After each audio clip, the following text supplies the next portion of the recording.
Creative people are intelligent, but intelligent people are not so creative.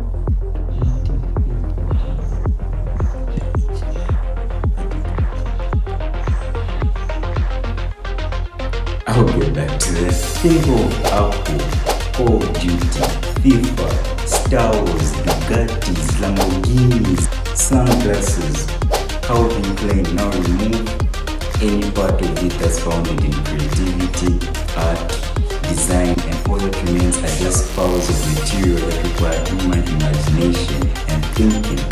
Imagine a world without music, dance, sculptures, paintings, or any sort of beauty. It would just be a world that's just air.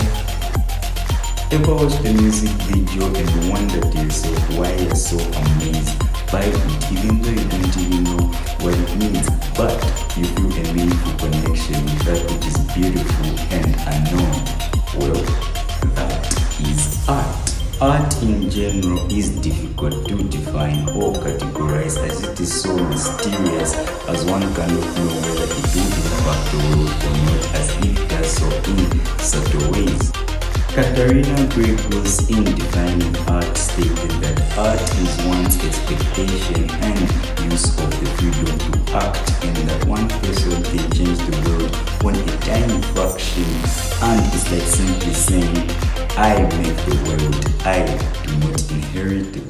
Some view art to be completely useless, while others think art is an integral part of society. In short, art is like an unnecessary necessity. If you look at past artifacts such as the Taj Mahal, the Roman Colossians, the pyramids of Giza, the Greek Pantheon, and even the Statue of Liberty, each of these is a piece of art that communicates the time, place, and context in which the structure was created. Art is not just all about paintings, drawings, sculptures, as art has a deep relationship with the social-political. This is because art deals with the freedom to act, freedom of opinion, and freedom to be oneself. Art focuses on that which is unknown and unseen, and as Dr. Jordan Peterson puts it, it is a window into the transcendent, which is that which goes beyond the normal limits and boundaries, which allows it to fuel innovation, because artists like the entrepreneurial type are pretty much the same type of beings, and art is considered the last frontier of unregulated free human expression. Art forces people to look beyond that which is needed and allows people to create for the sake of expression and meaning. With this, an artist views the world with a critical eye, not as it is, but as it should be. And Katharina Grey-Goss, quoting Oscar Wilde, says that no great artist sees things as they are, as they would cease to be an artist. Hi, my name is Anderson Himambo, and welcome to my YouTube channel. Now, this leads us to the question of who is an artist. An artist is a free-floating intelligence who is free from normative thinking of the environment. In most scenarios, artists are considered the rebellious type, as they do not follow the rule of law as I do. But that's not the case. Artists usually question things from every angle and question that which is questionable. I mean, that's how great art works. When you see it, it leaves you in wonder and amazement and makes you question what's really going on, and that's what exactly is going on in an artist's mind.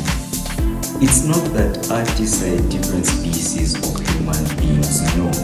Everyone has that ability inherent in them. But again, I'm not saying we should all go and be musicians in a studio, no. What I'm saying is that you have to find your own unique ability that resonates with you. Maybe yours is photography, maybe yours is drawing, maybe it's fashion, maybe it's music, maybe it's singing. You want to try out and experiment and create something. In the book Reality Translating, it says that stars do what they want as they listen to their heart, and that makes them shine. With this, they do it with the unity of both the heart and the mind. So find what resonates with you and create something. The worst thing a creative person can do is not create. This is because they have the duty, and if they do not create, they die. Now, speaking about creativity, remember what I told you, that creative people are intelligent, but intelligent people are not so creative. Yeah, let's talk about that. All your life, you've been taught about your IQ, but have you ever been taught about your CQ? Ever heard about the animal school story in which there was a curriculum of swimming, running, climbing, and flying? The duck was excellent in swimming, but average in flying and poor in running, and was forced to drop swimming in order to concentrate on running and flying. But later the duck's feet got worn out that the duck was average in swimming, and no one cares because average is a pass.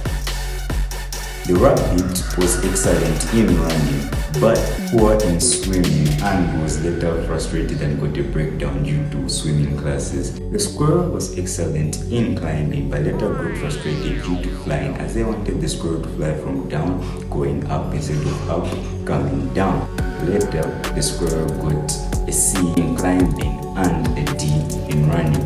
The eagle was a problem child and beat everyone else in climbing school, as the eagle wanted to find its own way up the tree.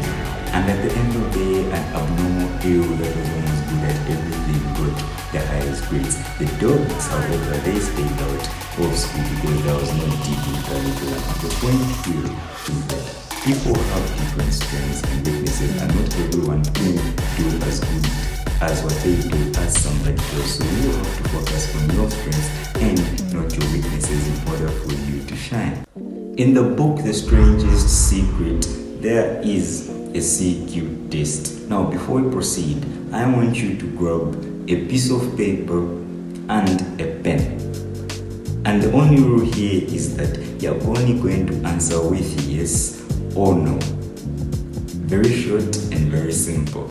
Do you seek out and jot down ideas while listening to a speaker, chatting with someone, traveling, or just waiting in a reception? Do you take prompt and positive action on your better ideas? Do you do something with them? Do you make it a daily habit to really use your eyes? Do you look at things carefully, thoughtfully? Do you observe while you observe? Do you ever ask yourself questions like these? How can I improve myself? How can I be more effective in my work? How can I help make my community a better place in which to live? Have you ever written down specific personal and business goals? Do you spend some time each day purposefully reading or listening to others? Do you make a steady effort to widen your interests and friendships? For example, do you read books and magazines outside of your field? Do you make new friends by taking an active role in church and civic groups? Do you welcome ideas from everywhere? That is, do you encourage family, friends, colleagues, and neighbors to share their thoughts with you? Do you always try to understand something fully before you pass judgment? Do you find yourself destructively disconnected with the things around you? For example, do you often say to yourself, there must be a better way to do this, or how can I improve this? Do you pick a time and place to think each day? No one has more time than you. Each person is given 24 hours a day. Do you use any of this time for creative thinking or for just plain thinking? Do you ever give away your ideas you believe might help someone?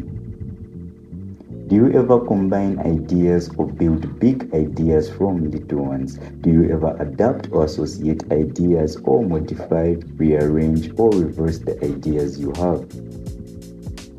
Do you keep yourself in good mental and physical health, keep a bright outlook, and keep fit?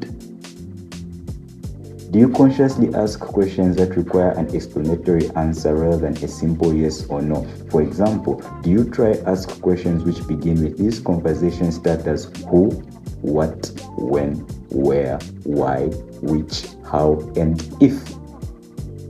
What about your overall attitude toward life? Do you expect the best and do you constantly search for it? Alright, that completes the test. Now, add up all your yes answers, and if you have anywhere from 11 to 16 yeses, you have a positive attitude and many of the tools for creative thinking. You're on your way up to a great CQ. If you have anywhere from 6 to 10 yeses, you've taken up the road of creative thinking, but you have a long way to go for you to have the necessary tools ready for you to be great at creative thinking. Tell me how many yeses you got in the comment section below. Inspiration is everywhere and nothing is ever perfect. You can try by getting an already existing idea and you can combine, you can shorten, you can lengthen, you can substitute. You want to play around with it and do something that you are drawn to and that resonates with you, but all you have to do is make it personal for yourself. This applies to anything: the style, the content you want to create, the book you want to write, anything that you do, you want to make it better. The key here is to find that which you are drawn to and resonates with you, as no one is you and you in a million years cannot be anybody else. The problem of people in this day and age is that we simply do not think.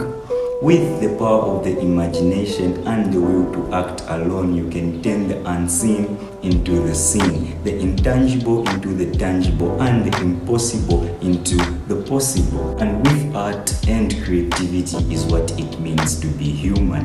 Our desire to create, to communicate, to leave something behind, and to continually reimagine the world around us by tapping into the universal need to express the complexity of life and the beauty of existence.